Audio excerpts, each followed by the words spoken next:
Balikan ke Al-Quran. Setan goda, lawan. Jangan terus-menerus kendor imannya seperti kerupuk, sedikit diramas sudah hancur. Ini jangan. Sampai kapan Bapak Ibu mau terus berlale-lale dalam jauh dari Allah? Paksakan ibadah dan paksakan tinggalkan dosa. Harus dipaksa. Ma'asyiral muslimin, sidang jamaah sholat Jumat yang insya Allah dimuliakan dan dirahmati oleh Allah Subhanahu wa Ta'ala. Dalam sebuah kitab dijelaskan, suatu ketika Rasulullah Sallallahu Alaihi Wasallam didatangi iblis laknatullah alaih. Iblis ini menampakkan diri di hadapan Nabi lalu berkata kepada Nabi, "Ya Muhammad, kali ini saya datang kepadamu mau bekerja sama." Kata Nabi, "Baguslah kalau begitu. Apa maumu iblis?" Kata iblis ini, "Ya Muhammad, saya ingin menyampaikan siapa saja di antara umatmu yang menjadi teman saya." Jadi iblis ingin menyampaikan berita rahasia. "Muhammad, saya mau jelaskan kepada kamu siapa urutan-urutan yang menjadi sahabat saya dari umatmu." Kata Nabi, "Bagus ini informasi. Siapa gerangan?" Iblis lalu melanjutkan, "Di antara umatmu ada 10 karakter manusia, sifat manusia yang menjadi teman saya."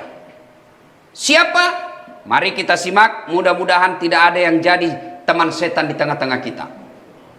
Yang pertama kata setan, temanku yang utama dan pertama. Bayangkan, yang utama dan pertama teman saya, al-mutakhawilu bis shalah, yang menganggap enteng solat. Siapa mereka? Maaf kata, termasuk di antara mereka yang selalu terlambat sholat Jumat.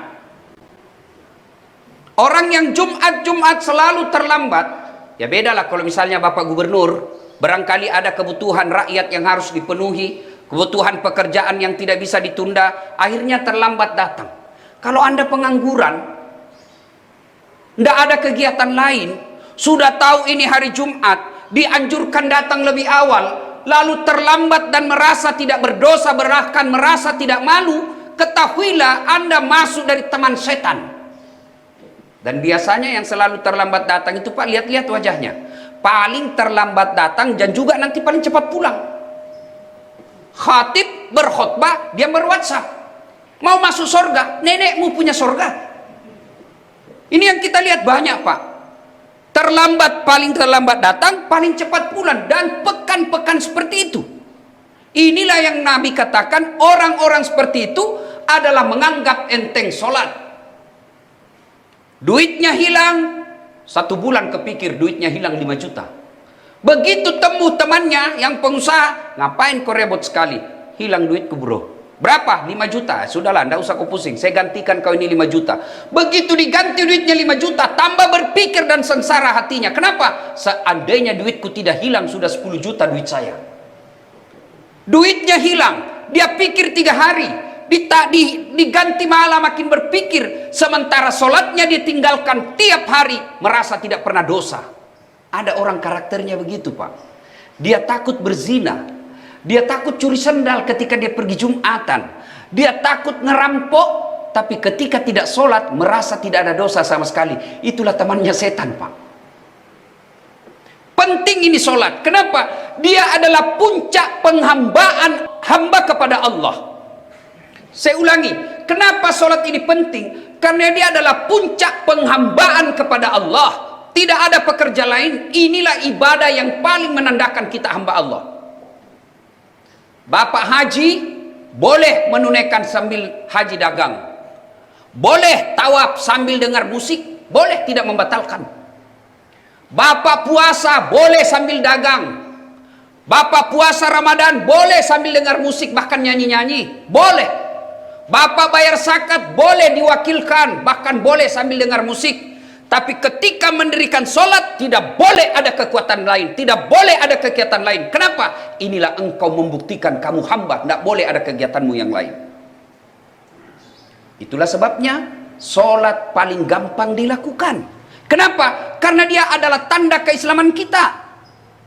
Buka Al-Quran surah Al-Fat, Muhammad Rasulullah walladzina ma'ahu asidda walal kuffar ruhama'u bainahum tarahum ruk'an sujjadah ila akhir ayat. Tanda umat Muhammad itu, kata Allah surah Al-Fat, kamu lihat mereka ruku dan sujud. Artinya apa? ketika ada orang Islam mengaku Islam tapi dia tidak sholat, demi Allah ulama mengkafirkannya.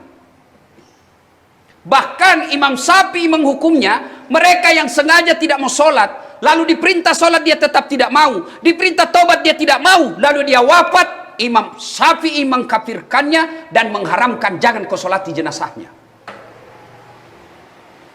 Bapak tidak puasa tetap Islam, Bapak tidak haji tetap Islam, Bapak tidak menunaikan ibadah zakat tetap Islam, tapi ketika tidak sholat kafir di hadapan Allah. Yang penting, Bapak tidak puasa tahun lalu, bertobat hari ini sebelum masuk Ramadan, bayar puasanya, tidak ada masalah.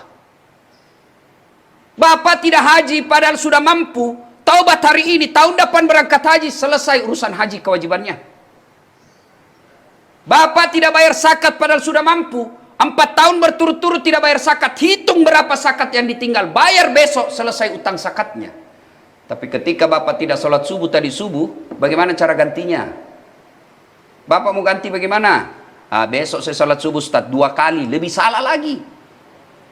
Maka mari saudaraku, Jumat kali ini yang mencari nafkah, yang bekerja, yang berdagang, profesi apa saja, jangan sampai perkara dunia membuat kita lupa sholat. Orang yang kerja cari nafkah, mengabdi sama pimpinannya, cari muka sama atasannya, tidak sholat duhur, tidak sholat asar, lewat maghrib, lepas isya. Inilah yang selalu saya ibaratkan setengah mati cari uang. Begitu dia lapar, dia beli nasi bungkus. Sayangnya setelah ada nasi bungkusnya, nasinya dia buang, bungkusnya dia makan. Itulah orang yang mengejar dunia, melupakan sholat. Yang kedua, teman setan. Kata iblis kepada Rasulullah Muhammad SAW, yang kedua Muhammad, temanku adalah ganiyun mutakabbir, orang kaya yang sombong. Kaya apa saja dia sombong, temannya setan. Kaya harta, hartawan sombong, temannya setan. Mana ciri-ciri orang kaya yang sombong? Bakil, pelit, medit. Nggak enak juga ini saya harus katakan, Pak. Saya tadi keliling-keliling di sini, besar-besar rumah, Pak. Hampir setiap rumah ada mobilnya. Begitu diumumkan, isi celengan 2 juta. Ini bapak-bapak yang kaya nih, yang mewah-mewah rumahnya di samping nih, dekat-dekat masjid, sampean akan ditanya soal tanggung jawab mic yang jelek ini. Speaker yang jelek ini nanti orang kaya, sini kau. Saya kasih kau harta, saya kasih kau kesehatan, saya kasih kau jabatan. Kenapa itu speaker di masjid dekat rumahmu tidak bagus? Jangan ketawa, Pak, ini serius. Ini rumah yang mewah, mobil yang megah, bapak mati, demi Allah anak yang punya. Iya kalau anak kita baik, kalau anak kita narkoba. Lalu mana harta yang kita miliki? Yang kita setengah mati kita tunggu, kita tabung dari sejak kita bekerja sampai sekarang. Apakah rumah deposito? Demi Allah bukan itu yang kita punya. Mana yang kita punya? Yang telah kita jalankan, yang telah kita sedekahkan di jalan agama Allah, yang kita kenal dengan istilah amal jariah. Dan demi Allah, tidak ada orang bangkrut gara-gara rajin sedekah. Orang kaya yang sombong adalah orang yang pelit. Siapa lagi kaya? Kaya jabatan, pejabat sombong, temannya setan. Anggota DPR mau sombong, temannya setan. Apa yang kamu sombongkan dengan anggota DPR? 5 tahun saja. Terpilih lagi, alhamdulillah. Tidak terpilih, jadi rakyat biasa. Jadi wali kota, bupati mau sombong. Jangan sombong. 2 periode saja. Selesai 2 periode gubernur atau wali kota, bupati, kau mau pakai, masih mau pakai lambang Garudamu, dibilangi ke orang gila. Kapolres mau sombong, Kapolda mau sombong. Demi Allah, masa jabatan hanya sementara. Jadi yang sombong dengan jabatan, karena sombong dengan jabatan temannya setan. Yang ketiga, teman setan, karena waktu Jumat yang sangat terbatas. Teman setan yang ketiga, saribul khamar. Siapa mereka? Kata iblis, mereka yang hobi mabuk-mabukan. Alhamdulillah, kita memuji rezim kali ini.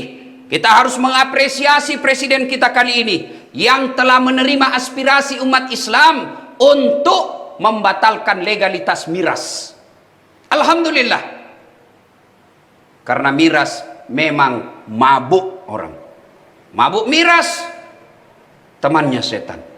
Tapi saya bilang kepada wakil presiden waktu itu, mabuk miras berbahaya, tapi ada lagi mabuk yang lebih berbahaya dari mabuk miras, yaitu mabuk cinta. Orang kalau mabuk cinta menjadi bertebaranlah pelakor. Orang yang mabuk cinta bisa jadi istrinya tetangga kita lebih sayang daripada istri sendiri. Tapi demi Allah ada lagi mabuk satu yang lebih berbahaya. Lebih berbahaya dari mabuk miras, lebih berbahaya dari mabuk cinta. Apa? Mabuk kekuasaan. Kalau orang sudah mabuk kekuasaan, Pak, dia akan menghalalkan segala cara untuk mengambil kekuasaan itu. Dan setelah ada kekuasaan itu, dia anggap kekuasaan itu sarana untuk memperkaya diri sendiri. Dia anggap kekuasaan itu untuk merampok negara. Itulah yang disebut mabuk kekuasaan. Dan itulah temannya setan. Kita berlindung kepada Allah. Mudah-mudahan informasi ini membuat kita sadar, oh, saya masuk teman yang pertama, menganggap enteng sholat. Oh, saya masuk kategori kedua, yang bakil. Oh, saya mabuk yang ketiga, mabuk kekuasaan. Apabila tiga-tiganya, atau ada satu di antara kita yang tiga ini, wala tai'asu min rauhillah, kata Allah, jangan kau putus asa, ampunan Allah masih menunggu kita. Dengan cara apa? Bertobat kepada Allah. Cara bertobatnya, kalau Jumat ini selalu terlambat, kalau selama ini masih bakil, kalau selama ini tergila-gila dengan jabatan menghalalkan segala cara, ayo, ya ayyuhalladzina amanu tuba ilallahi taubatan nasuha, segera bertobat. Dengan cara apa? Perbanyak istighfar. Dengan cara apa? Jangan ulang. Dengan cara apa? Ganti kebaikan. Dengan cara apa? Memperbanyak amal-amal soleh. Setelah ini kita lakukan, bertobat dengan sepenuh hati, maka Allah akan mengangkat derajat kita maqamam mahmuda. Saya angkat derajatmu, bahkan Allah memberi gelar innallaha yuhibbut tawwabina, saya cinta kepada hambaku yang bertobat. Sidang Jumat yang saya muliakan, semoga Jumat kali ini menjadi berkah buat kita, menjadi introspeksi diri kita masing-masing, sehingga kita menjadikan sarana Jumat ini untuk memperbaiki diri. Barakallahu li wa lakum wa izazil mu'minin, innahu huwal ghafurur rahim.